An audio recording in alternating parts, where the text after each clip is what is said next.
Hello बच्चों, नमस्कार। स्वागत है आप सभी का। देखो बच्चों, आज हमारा जो टॉपिक होने वाला है वो है अभिक्रिया वेग की ताप पर निर्भरता। ठीक है, यानी अपन जो प्रथम कोटि शून्य कोटि जो अभिक्रिया पढ़ी थी उसके बाद का जो ये अपन का टॉपिक है अभिक्रिया वेग की ताप पर निर्भरता किस प्रकार की होती है। इसमें अपन एक तो टेम्परेचर कोफिशिएंट यानी कि ताप गुणांक के बारे में पढ़ेंगे, और एक चीज पढ़ेंगे बेटा स्थितिज ऊर्जा और अभिक्रिया निर्देशांक के मध्य जो ग्राफ होता है वो किस प्रकार का होता है, किस प्रकार मध्यवर्ती संकुल बनता है। ठीक है, और एक पढ़ेंगे बेटा अपन मैक्सवेल का जो ये जो वक्र मॉडल है वो किस प्रकार का होता है। तो इन सारी चीजों पे अपन इस क्लास के अंदर चर्चा करेंगे। ठीक है, तो सबसे पहले बेटा अपन शुरुआत करते हैं अभिक्रिया वेग की ताप पर निर्भरता। ठीक है, तो अपन पहले हेडिंग लगाते हैं अभिक्रिया वेग की ताप पर निर्भरता। अभिक्रिया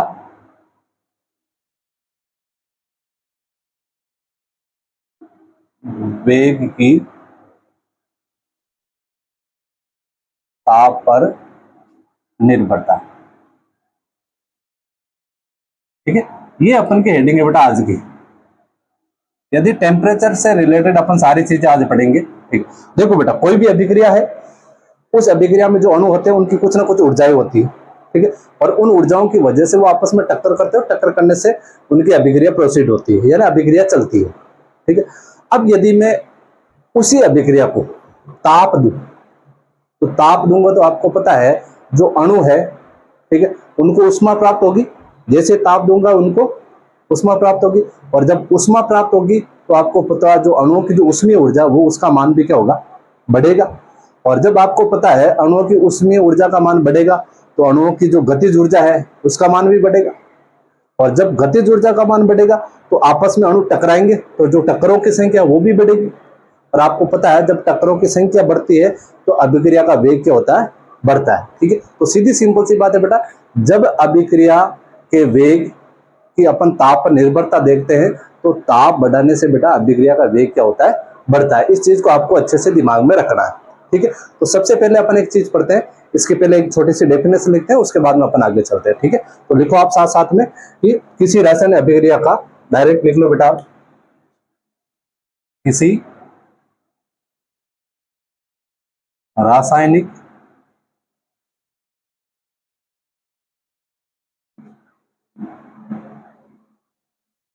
अभिक्रिया का ताप बढ़ाने से अणुओं की गतिज ऊर्जा क्या होती है, बढ़ जाती है। अणुओं की गतिज ऊर्जा बढ़ जाती है, बढ़ जाती है, जिससे या जिसके कारण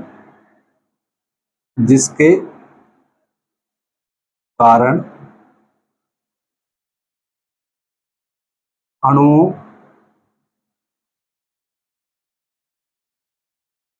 के टक्करों की संख्या बढ़ जाती है, बढ़ जाती है। अतः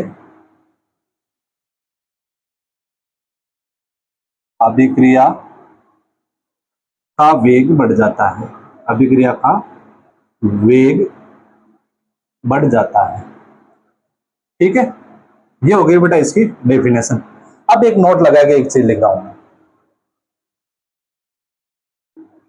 नोट है बेटा कि कोई भी रासायनिक अभिक्रिया का यदि ताप अपन 10 डिग्री बढ़ा दें तो उसका जो वेग है वो लगभग 2 गुना हो जाता है। ठीक है, ये चीज कैसे होती है अभी मैं आपको एक्सप्लेन करूंगा। फिलहाल एक लाइन लिखो आप, किसी रासायनिक अभिक्रिया का, किसी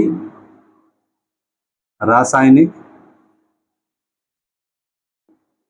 अभिक्रिया का ताप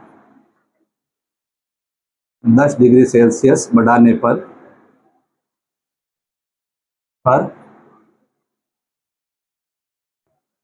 अभिक्रिया का वेग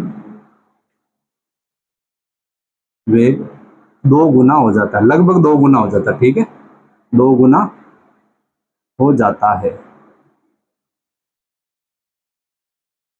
ठीक है। अब देखो एक अपन छोटा सा टॉपिक लेते हैं बेटा, ताप गुणांक। साथ साथ में समझना अपन को ताप गुणांक, ठीक है, जिसको अपन बेटा टीसी भी बोलते हैं, यानी टेम्परेचर कॉफिशिएंट। Temperature coefficient. अब टेम्परेचर कॉफिशिएंट क्या होता है बेटा? देखो बेटा, कोई भी अभिक्रिया का यदि अपन 10 डिग्री ताप बढ़ाएंगे, ठीक है, और 10 डिग्री ताप बढ़ाने से उस अभिक्रिया में जो वेग स्थिरांकों का जो अनुपात है, वेग स्थिरांक यानी के का अनुपात, उस अभिक्रिया का क्या कहलाता है बेटा? अपन के ताप गुणांक कहलाता है। ठीक है, कैसे? जैसे कोई भी अभिक्रिया है, यदि वो अभिक्रिया अपन के 20 डिग्री सेल्सियस ताप पर चल रही है, ठीक है, तो उसका वेग स्थिरांक क्या रहेगा बेटा? अपन के जैसे K20 है, कोई भी अभिक्रिया है जिसकी अपन ने क्या किया बेटा, 20 डिग्री टेम्परेचर पर वो अभिक्रिया चल रही है और उसका अपन को वेग अनुपात है, वेग स्थिरांक अनुपात है, वो अपन के K20 प्राप्त हुआ। ठीक, अब यदि मैं उसके अभिक्रिया के जो ताप है उसको मैं 10 डिग्री बढ़ा दूं, यानी 30 डिग्री कर दिया मैंने, ठीक है, तो उस 30 डिग्री पर अपन को वेग स्थिरांक कितना प्राप्त होगा? ठीक है, तो 20 डिग्री और 30 डिग्री दोनों ताप पर जो अपन को अभिक्रिया का अभिक्रिया के स्थिरांकों का जो अनुपात प्राप्त होगा, उसे अपन उस अभिक्रिया का क्या बोलेंगे? ताप गुणांक बोलेंगे। ठीक है, तो देखो सबसे पहले मैं इसकी परिभाषा लिखता हूं बेटा, इजी रूप में लिखता हूं ताकि आपको अच्छे से समझ में आ जाए। ठीक है, तो देखो यहां लिख रहा हूं बेटा मैं 10 डिग्री सेल्सियस ताप के अंतर, ताप के अंतर, यानी 20 डिग्री है तो 30 डिग्री, 30 डिग्री है तो 40 डिग्री, 40 डिग्री है तो 50 डिग्री अंतर से वेग स्थिरांकों, वेग स्थिरांक यानी बेटा के, वेग स्थिरांकों के अनुपात को, के अनुपात को उस अभिक्रिया का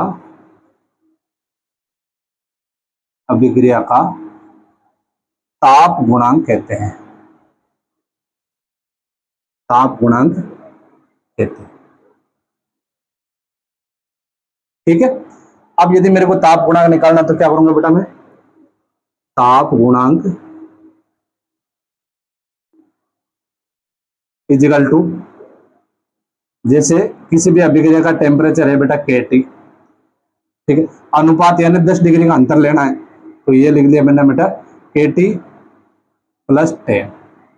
ठीक है, एग्जाम्पल के तौर पे बताऊं तो जैसे अपन के ये अपन के K20 है तो ये हो गया K30, K40 है तो K30, K50 है तो K20, या अपन के K45 है तो K35। ठीक है, इस प्रकार चलेगा। और ये जो अपन के अभिक्रिया का जो वेग है वो लगभग 2 से क्या हो जाएगा बेटा? 3 गुना हो जाता है। ठीक है, अब इस चीज को, इस प्रभाव को स्पष्ट करने के लिए आर्नियस ने एक समीकरण प्रस्तुत की थी, वो बताता हूं आपको। तो नेक्स्ट पॉइंट रहेगा अपन के कि ताप के इस प्रभाव को स्पष्ट करने के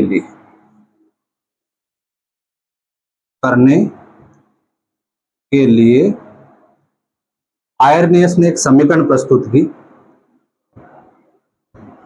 आयरनियस ने एक समीकरण प्रस्तुत की। वो समीकरण है बेटा अपन के K = AE - EA/RT, EA/RT, ये समीकरण थी बेटा। ठीक है, इस समीकरण को आप अच्छे से दिमाग में बैठा लो। ठीक है, ये समीकरण थी।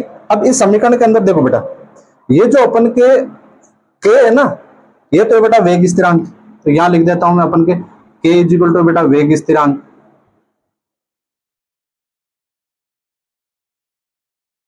ठीक है, उसके बाद में जो ये जो बेटा A है, इसको बोला जाता है आर्नियस गुणक। A है बेटा आयरनियस गुणक बोल सकते हो, या फिर इसको बोला जाता है बेटा आवर्ती गुणक, आवर्ती गुणक। ठीक है, और ये क्या है बेटा सक्रिय ऊर्जा, सक्रियण ऊर्जा। टी टेम्परेचर है, ये आर स्थिरांक है, आप जानते हो उस चीज को बेटा, सक्रियण ऊर्जा। और इसका जो मान है वो बेटा होता है जूल प्रति मोल में, सक्रियण ऊर्जा का मान। ठीक है, अब क्वेश्चन क्या आता है, क्वेश्चन ये आता है बेटा, ध्यान देना, देखो मैं नोट लगा के यहां एक चीज लिख रहा हूं, नोट बहुत इंपॉर्टेंट चीज है बेटा ये। ठीक है, नोट, यदि मैं इसका ताप बढ़ाऊं, टेम्परेचर का मान बढ़ाऊं, देखो ध्यान देना बेटा, टेम्परेचर का यदि मैं मान बढ़ाऊं तो सिर्फ ए अपॉन आर टी का ध्यान देना बेटा, ए अपॉन आर टी के मान पर क्या प्रभाव पड़ेगा, ए अपॉन आर टी के मान पर क्या प्रभाव पड़ेगा। तो यदि इसका मान बढ़ाऊं मैं, ठीक है, टेम्परेचर का मान बढ़ाऊं तो इसके पूरे का मान भी क्या हो जाता है बेटा, कम हो जाता है, क्योंकि किसी भी संख्या का यदि अपन भाग दे रहे हैं, भाग देने वाली संख्या का यदि मान बढ़ा देते हैं तो अपना आप जो मान प्राप्त होता है वो क्या होता है बेटा, कम ही प्राप्त होता है अपन को। ठीक है, एक तो चीज ये होगी बेटा। दूसरी चीज, यदि मेरे को आरएनएस गुणक का पूरे का मान निकालना है विद अपन के सेकंड ऊर्जा और कंप्लीट इसका, ठीक है, यानी इसका मान मेरे को निकालना हो, यदि ए ई माइनस ए अपॉन आर टी का मान निकालना पूरे का, यदि टेम्परेचर का मान बढ़ाऊंगा तो इसका मान क्या हो जाएगा बेटा, क्या होगा, बढ़ेगा। क्यों बढ़ेगा, क्योंकि देखो बेटा ये जो अपन के सामने है ना माइनस का चिन्ह लगा हुआ है, ठीक है, माइनस का चिन्ह लगा हुआ है, इसका मतलब इसका मान क्या होगा अपन के, बढ़ेगा। क्यों, क्योंकि देखो जैसे आपको यदि मैं एग्जांपल दूं कि जैसे -5 है और इसमें अपन को भाग देना बेटा 2 का, ठीक है, तो अपन क्या करेंगे कि अपन को प्राप्त हुआ भाई -2.5 प्राप्त हुआ, ठीक है, और इसका मैं मान बढ़ा रहा हूं क्योंकि देखो बेटा टेम्परेचर नीचे है और इसका मान बढ़ा के मैंने कर दिया 3 कर दिया, ठीक है, तो इसका मान क्या प्राप्त होगा बेटा, -3 कम 3 और 3 से 18, 1.6 पॉइंट की समथिंग के मान आएगा। ठीक है, तो इन दोनों में से बड़ा कौन सा है बेटा, 2.5 बड़ा या 1.6 बड़ा, तो ये बड़ा है ना। ठीक है, तो क्या हो रहा है बेटा, इसका मान बढ़ाने से अपना आप इस संख्या का मान बढ़ रहा है। ठीक है, तो देखो बेटा इसमें भी अपन का क्या हो जाएगा, a minus A upon R T का मान क्या होगा, बढ़ेगा। इसलिए आपको पता है जब अपन टेम्परेचर का मान बढ़ाते हैं, ठीक है, तो वेग स्थिरांक का मान भी बढ़ता है, ए का मान, क्योंकि वेग स्थिरांक का मान बढ़ेगा तो सिंपल सी बात है बेटा, इसलिए रेट ऑफ रिएक्शन का मान भी क्या होगा बेटा, अभिक्रिया का जो वेग है वो भी बढ़ेगा। ठीक है, तो ये सारी चीजें आ गई बेटा। टेम्परेचर का मान बढ़ने से ए अपॉन आर टी का मान कम होगा, ए माइनस ए अपॉन आर टी का मान बढ़ेगा, इसलिए के का मान भी बढ़ेगा, इसलिए आर का मान भी क्या होगा बेटा, बढ़ेगा। ठीक है, तो ये चीजें हो गई अपन के इसके बारे में कि ताप गुणांक के बारे में, ताप का क्या प्रभाव पड़ता है। ठीक है, इसको आप अच्छे से क्लियर कर लेना। ठीक है, अब इसका एक बार स्क्रीनशॉट लो, उसके बाद में अपन आगे चलते हैं।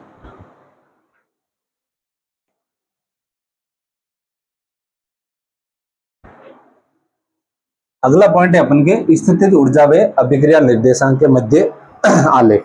ठीक है, ध्यान से समझना बेटा, थोड़ा अटपटा टॉपिक है लेकिन फिर भी समझ में आ जाएगा।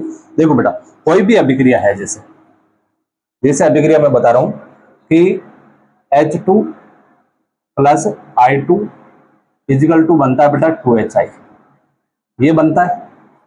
ठीक है, अब ये क्रिया कैसे करता है, देखो बेटा हाइड्रोजन और हाइड्रोजन के बीच में बंध है, प्लस आयोडीन और आयोडीन। ठीक है, उसके बाद में क्या होगा, ये जो अणु है, ठीक है, आपस में टक्कर करेंगे, टक्कर करने के दौरान इनके अणुओं की ऊर्जा बढ़ेगी और बढ़ेगी तो आगे अभिक्रिया प्रोसीड होगी। बेटा देखो कोई भी अभिक्रिया है, ध्यान रखना आप, कोई भी अभिक्रिया है उस अभिक्रिया को चालू होने के लिए उसकी कुछ निश्चित ऊर्जा होती है, उतनी तो उसको चाहिए ही चाहिए। जैसे आपको यदि मैं बोल दूं कि आपको नीट का एग्जाम देना है, तो नीट का एग्जाम देने के लिए बेटा आपको कम से कम 12th पास तो होना ही चाहिए। ठीक है, तो वो उसकी एक फिक्स बॉन्डिंग कर दी कि भाई आपको इस लेवल पे जाओगे तो ही आप ये काम कर पाओगे।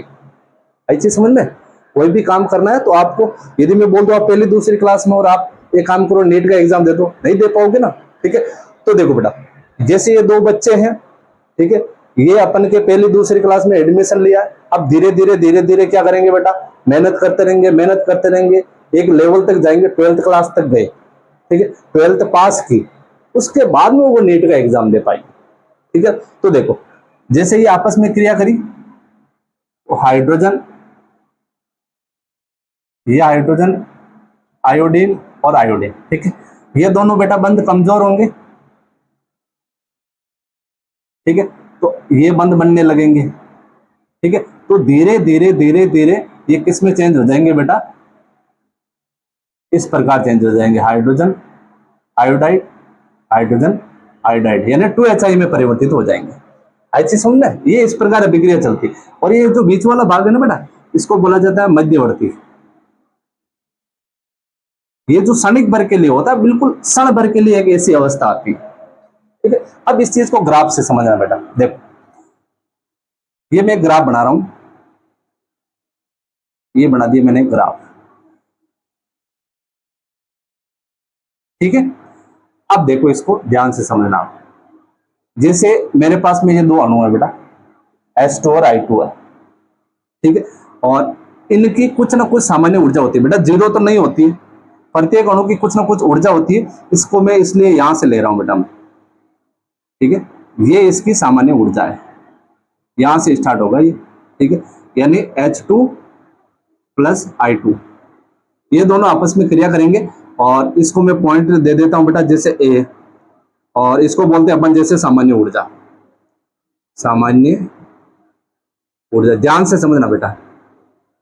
अब ये अणु आपस में टक्कर करेंगे, टक्कर करने के बाद में क्या होगा बेटा, ये एक निश्चित ऊर्जा तक, इनकी टक्करों की जो टक्कर करने से अणुओं की एक निश्चित ऊर्जा तक ये जाएंगे। ठीक है, और वहां जाने के बाद में ये अभिक्रिया चालू होगी। आई चीज समझ में? ठीक है, यानी वही बात, पहली दूसरी क्लास में थे ये बच्चे, दोनों पहले फर्स्ट क्लास में थे, इनको नीट एग्जाम में बैठना है। ठीक है, तो यहां तक यानी 12 तो पास करनी पड़ेगी इसको। ठीक है, तो कहने का मतलब है बेटा, यहां से यहां जाने के लिए जो ऊर्जा होती है, यानी जो न्यूनतम ऊर्जा है अभिक्रिया करने की, न्यूनतम ऊर्जा है अभिक्रिया करने की, उसको बोला जाता है बेटा देहली आवर्ती। क्या बोला जाता है इसको? देहली ऊर्जा भी बोल सकते हो, देहली आवर्ती, बात एक ही चीज है। ठीक है, तो यहां जाने के बाद में ये बेटा मध्यवर्ती बनाएगा, HI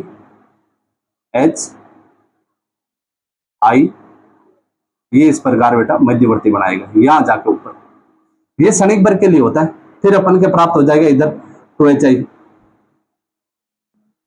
ये B पॉइंट, A से स्टार्ट हुआ, B पहुंच गया, ये बीच वाला C मान लिया अपन। ठीक है, अब देखो बेटा, ये जो ऊर्जा है ना यहां वाली, इसको बोला जाता है बेटा देहली ऊर्जा। क्या बोला जाता है? देहली ऊर्जा, जहां से अभिक्रिया चालू होगी उत्पाद के रूप में परिवर्तित होने के लिए। ठीक है, अब कोई भी ऊर्जा के जो, कोई भी अभिक्रिया के जो अणु है, कोई भी अभिक्रिया के जो अणु है, सामान्य ऊर्जा से देहली ऊर्जा में परिवर्तित होने के लिए जो ऊर्जा देनी पड़े, ठीक है, यानी जो ऊर्जा की आवश्यकता पड़ती है अपन को कि भाई इनको ये ऊर्जा दो, फिर इसमें चेंज होंगे, फिर इसमें चेंज होंगे। ठीक है, तो ये जो ऊर्जा है ना बेटा, इसको बोला जाता है अपन के यहां से, यानी सामान्य ऊर्जा से देहली ऊर्जा में परिवर्तित होने के लिए जो ऊर्जा देने की आवश्यकता पड़ती है, उसको बोला जाता है बेटा सक्रियण ऊर्जा। क्या बोला जाता है इसको? सक्रियण ऊर्जा, यहां से यहां तक ये है बेटा। और सक्रियण ऊर्जा को अपन प्रदर्शित करते हैं E से। ठीक है, तो अणु गति कर रहे हैं बेटा, एक स्थान से दूसरे स्थान पे गति कर रहे हैं, तो इनकी स्थिति में परिवर्तित होता है। ठीक है, इसलिए इसको यहां बोला जाता है बेटा स्थितिज ऊर्जा, स्थितिज ऊर्जा। और ये हो गया बेटा नीचे वाला अभिक्रिया निर्देशांक, अभिक्रिया निर्देशांक। आई चीज समझे? तो ये चीज मैं समझाने की कोशिश कर रहा हूं। ठीक है, अब इसको एक काम करते हैं, थोड़ा रिटर्न में लिख लेते हैं ताकि आपको और अच्छे से समझ में आ जाए। ठीक है, तो देखो लिखना क्या है, देखो जैसे अपन ने क्या क्या किया वो सारी चीजें लिखते हैं अपन। जैसे अभिकारक अणुओं के पास में सामान्य ऊर्जा होती है, ठीक है, ये चीज लिख दिया अपन ने। अभिकारक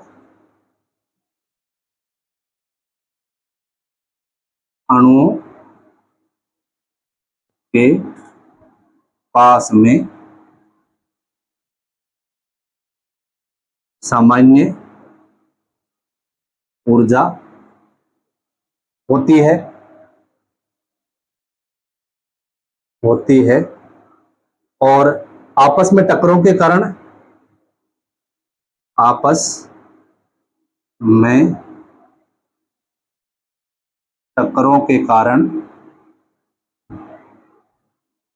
में टक्करों के कारण अणुओं की ऊर्जा क्या होती है बेटा, बढ़कर अणुओं की ऊर्जा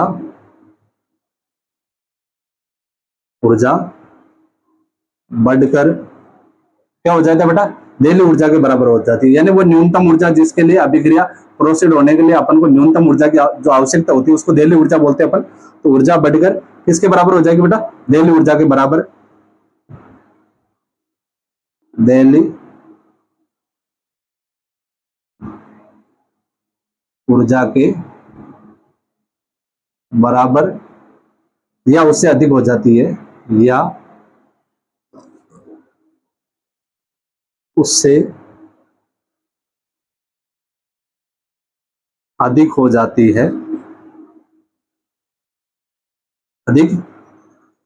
है, सामान्य ऊर्जा को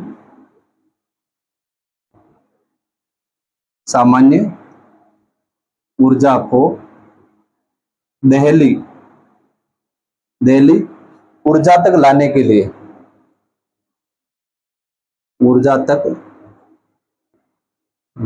के लिए, सामान्य ऊर्जा को देहली ऊर्जा तक लाने के लिए जितनी अतिरिक्त ऊर्जा की आवश्यकता पड़ती है, जितनी अतिरिक्त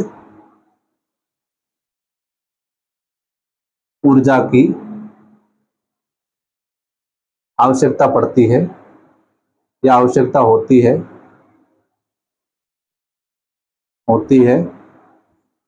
उस ऊर्जा को अपन क्या बोलेंगे बेटा, सक्रिय ऊर्जा कहते हैं, ठीक है, उसे सक्रियण ऊर्जा, ठीक है, यानी बेटा ईए कहते हैं, ठीक है। ये चीज हो गई। दूसरी चीज है बेटा, देहली ऊर्जा पर क्या बनता है बेटा, अस्थायी मध्यवर्ती बनता है, ठीक है। तो यहां लिख देता हूं मैं अपन के, देहली ऊर्जा पर अस्थायी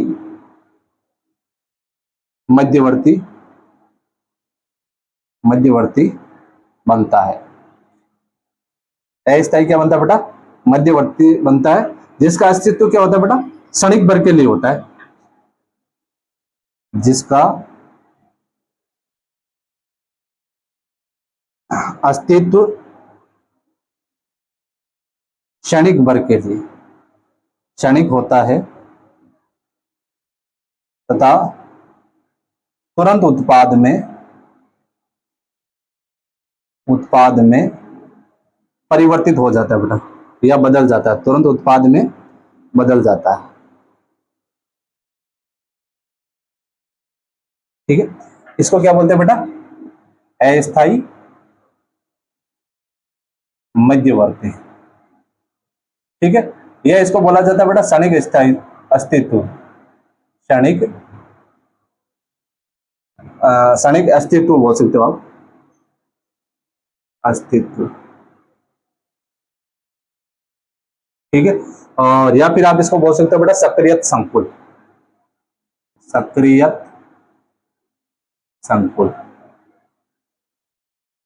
ठीक है। ये चीजें हैं बेटा इसकी, अब समझ में आ गया होगा, ठीक है। ये कंप्लीट है बेटा। और यहां से यहां के बीच की दूरी है ना बेटा, देखो यहां से यहां के बीच की दूरी, इन दोनों पॉइंटों के बीच की दूरी, ठीक है, इसको बोला जाता है बेटा डेल एच आई, ठीक है ना। ये दोनों के बीच का अंतर है, यहां से यहां के बीच का अंतर है, आई चीज समझ में?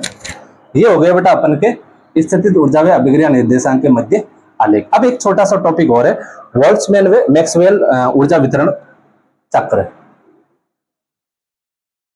सिर्फ अपन के इसमें चित्र को समझना है, क्योंकि मैंने अभी एक चीज बोली थी, सबसे पहले नोट लिखाया था कि अभिक्रिया का 10 डिग्री ताप बढ़ाने से, अभिक्रिया का 10 डिग्री ताप बढ़ाने से क्या होता है बेटा, अभिक्रिया का वेग दुगुना हो जाता है। ठीक है, तो यहां मैं हेडिंग लगा रहा हूं अपन के बोल्ट्जमैन व मैक्सवेल ऊर्जा वितरण चक्र। बोल्ट्जमैन व मैक्सवेल ऊर्जा वितरण, मैक्सवेल ऊर्जा वितरण चक्र। ठीक है, अब देखो इसको ध्यान में समझना था। जैसे देखो बेटा कोई भी अभिक्रिया है, ध्यान से समझ लेना आप, कोई भी अभिक्रिया है, ठीक है, प्रारंभिक सांद्रता 0 है उसकी, ठीक है, यहां से चालू होगी, दहलीय ऊर्जा तक जाएगी और वापस चेंज हो जाएगी बेटा किसमें, अभिक्रिया का जो उत्पाद है अपन को वो बन जाएगा, और उसके अपन को पता नहीं कितनी सांद्रता है, अनंत सांद्रता मान लेते हैं उसको। ठीक है, अब देखो बेटा यहां से स्टार्ट हुई, दहलीय ऊर्जा तक गई और वापस इसमें चेंज हो गई। ठीक है, तो यहां से सामान्य ऊर्जा से दहलीय ऊर्जा तक जाने के लिए बेटा किसकी आवश्यकता पड़ी, इसको सक्रियण ऊर्जा की आवश्यकता पड़ी। इस चीज को अपन ने पढ़ा था। यह है जैसे अपन के 30 डिग्री सेल्सियस पर अपन को पता है कि टेम्परेचर है, लेकिन फिक्स पता नहीं बेटा कितना है। ठीक है, तो यहां से यहां तक पहुंचने के लिए यह बेटा इसकी गतिज ऊर्जा है, अति संभाव्य गतिज ऊर्जा। अब एक चीज बताऊं बेटा, देखो ये तो होगी नॉर्मल चीज कि अभिक्रिया चालू हुई, प्रारंभिक सांद्रता यहां से स्टार्ट हुई बेटा, टी समय सॉरी जो टेम्परेचर 0 से स्टार्ट हुआ, फिर 30 डिग्री सेल्सियस से अपन को ये प्राप्त हो गया। अब यदि मैं बोलूं कि आपको ताप का मान बढ़ाना है, और ताप का मान बढ़ाने का मतलब क्या होता है बेटा, सक्रियण ऊर्जा का मान कम हो जाता है। क्या होता है, सक्रियण ऊर्जा का मान कम हो जाता है। अच्छे से दिमाग में बैठा लो कि ताप का मान बढ़ाने से सक्रियण ऊर्जा का मान क्या हो जाता है, कम हो जाता है। सक्रियण ऊर्जा का मान कम होने का मतलब क्या बेटा, जैसे यदि मैं बोल दूं कि गवर्नमेंट ने नीट के एग्जाम देने के लिए 12th को क्या किया बेटा कि भाई 12th लेवल का एक लेवल बना दिया कि 12th क्लास तक आपको पास करना पड़ेगा, उसके बाद ही आप नीट का एग्जाम दे पाते हो। ठीक है, तो फिर भी आपको पता है कि हमारे जो एग्जाम होता है नीट का, उसमें कम से कम 20 लाख बच्चे बैठ जाते हैं। ठीक है, तो अणुओं की संख्या कितनी है, 20 लाख। अब यदि मैं काम करूं, टेम्परेचर बढ़ाने का मतलब है कि वो क्या करेंगे बेटा, सरकार यदि चाहे कि आप एक काम करो, इस 12th लेवल को हटा के आप 8 तक लेके आ जाओ। ठीक है, यानी जो अपन की लिमिट बांधी हुई थी सक्रियण ऊर्जा की 12th लेवल, यदि उसको मैं लेके नीचे लेके आ जाऊं, 8 तक कर दिया, अब आप बताओ कितने फार्म भरे जाएंगे, पहले 20 थे तो अब 40 लाख फार्म भरे जाएंगे। ठीक है, तो अणुओं की संख्या क्या हो गई, बढ़ गई, और अणुओं की संख्या बढ़ गई तो आपको पता है टक्कर भी क्या होगी, तेजी से होगी, पहले की अपेक्षा क्या होगी, तेजी से होगी, और तेजी से होगी तो अभिक्रिया का वेग क्या होगा बेटा, फास्ट होगा ना। ठीक है, तो इतना सा ध्यान रखना बेटा, जब अपन अभिक्रिया का ताप बढ़ाते हैं, ठीक है, तो सक्रियण ऊर्जा का मान क्या हो जाता है बेटा, कम हो जाता है। ठीक है, इसलिए तो बोला जाता है कि अभिक्रिया का 10 डिग्री सेल्सियस ताप बढ़ाने से जो वेग है वो 2 गुना हो जाता है, और अणुओं की संख्या भी बेटा डबल हो जाती है।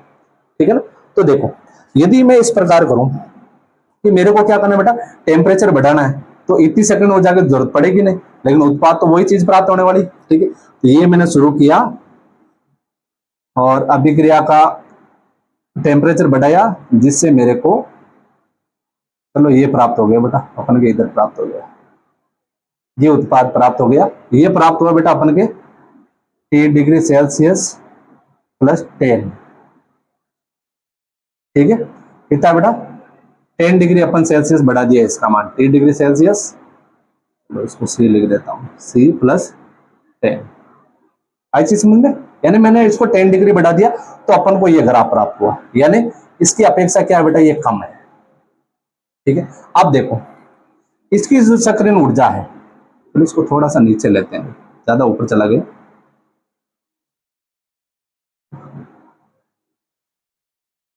थोड़ा सा नीचे लेते हैं इसको, जैसे मैं इसको यहां से ले लेता हूं।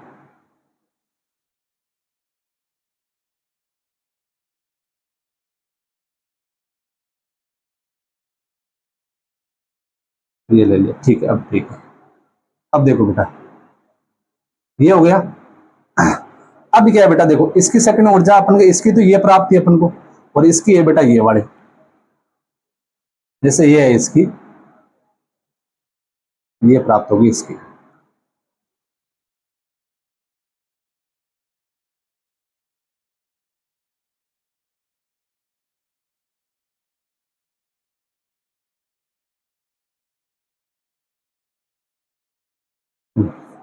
ठीक है, ये ग्राफ प्राप्त हुआ बेटा 10 डिग्री सेल्सियस, यानी 10 डिग्री बढ़ाने का। अब देखो बेटा ये है इसकी सक्रिय ऊर्जा और ये वाली है इसकी। ठीक है, उत्पाद बनना प्रारंभ हुआ यहां से। देखो जब 30 डिग्री सेल्सियस था तो ये अपन के प्रोसीड हो रहा था। अब 10 डिग्री 10 डिग्री कर दिया तो ये देखो बेटा इधर वाला। ठीक है, देखो पहले 30 डिग्री सेल्सियस था तो ये भाग बन रहा था।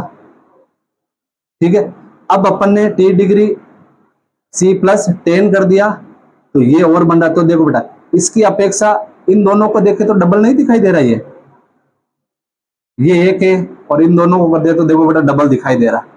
इसका मतलब क्या है कि जब अपन ताप बढ़ाएंगे तो जो अणुओं की ऊर्जा है ना, ठीक है, वो क्या हो जाएगी बेटा, डबल हो जाएगी। ठीक है, और अणुओं की ऊर्जा डबल होगी तो अभिक्रिया का वेग भी क्या हो जाएगा बेटा, डबल हो जाएगा। ठीक है, तो बस इतना सा समझाना चाह रहा था मैं, क्योंकि जो अपन ने एक लाइन लिखी थी कि भाई ताप बढ़ाने पर, ठीक है, जो ताप बढ़ाने पर अपन के क्या होता है बेटा, अभिक्रिया का वेग 10 डिग्री बढ़ाने से डबल हो जाता है। इस चीज को समझाने के लिए मैंने ग्राफ बनाया, ये T डिग्री पे बनाया और ये T 10 डिग्री पे बनाया। ठीक है, और इसको बोला जाता है बेटा बोल्ट्जमैन व मैक्सवेल ऊर्जा वितरण वक्र। ठीक है, तो यहां लिख देता हूं बेटा मैं कि ये तो अपन के है अधिक ऊर्जा वाले अणु जो कम है, अधिक ऊर्जा वाले अणु जो बेटा कम है। ठीक है, और ये क्या हो जाएंगे बेटा, अधिक ऊर्जा वाले अणु है, लेकिन ये क्या लगभग 2 गुना है। अधिक ऊर्जा, बाहर जा रहा होगा, अधिक ऊर्जा अणु जो लगभग रहेंगे बेटा 2 गुना। ठीक है ना, हाँ हालांकि थोड़ा अटपटा है बेटा, लेकिन फिर भी ठीक है, कोई इतना हार्ड वाली बात नहीं। तो ये लिख दिया अपन ने इसको कि भाई ई ऊर्जा रखने वाले अणुओं का अंश, रखने वाले अणुओं का अंश, जिसको अपन किससे प्रदर्शित करते हैं, Na/Np से प्रदर्शित करते हैं। ठीक है, एनर्जी बेटा टेम्परेचर, और ये हो गया बेटा इसकी गतिज ऊर्जा। बस ये तो है अपन के इसका बोल्ट्जमैन व मैक्सवेल का ऊर्जा वितरण वक्र। ठीक है, तो देखो बेटा इससे अपन के क्या सिद्ध होता है, कहते हैं ताप 10 डिग्री सेल्सियस बढ़ाने और E से अधिक ऊर्जा वाले जो अणुओं की संख्या है वो लगभग क्या हो जाती है बेटा, 2 गुनी हो जाती है। ठीक है, अब E से अधिक वाले, क्योंकि देखो मैंने लास्ट ये जो पढ़ा था ना बेटा, देखो यहां चीज लिखी है मैंने कि अणुओं की ऊर्जा बढ़कर देली ऊर्जा के बराबर या अधिक हो जाती है। ठीक है, इसलिए मैंने यहां लिखा बेटा अधिक ऊर्जा अणु, या तो बराबर हो जाती है या क्या हो जाती है, अधिक हो जाती है। ठीक है ना, तो ये चीज रहेगी बेटा, अच्छे से दिमाग में बैठा लेना। इसका मुख्य रूप से आपको एक लाइन बता दूं, वो अच्छे से दिमाग में बैठा लो कि इस ग्राफ को देखने के बाद में अतः ताप 10 डिग्री सेल्सियस बढ़ाने से E से अधिक यानी सकन ऊर्जा से अधिक वाले अणुओं की जो संख्या है वो लगभग क्या हो जाती है बेटा, 2 गुनी हो जाती है। और जिससे अभिक्रिया का वेग भी लगभग क्या हो जाता है बेटा, 2 गुना हो जाता है। ठीक है, तो ये है चीज अपन के स्थितिज ऊर्जा व अभिक्रिया निर्देशांक के मध्य आलेख। एक बार इसका स्क्रीनशॉट ले लो, उसके बाद में नेक्स्ट क्लास में मिलेंगे बेटा। Thank you, visit again.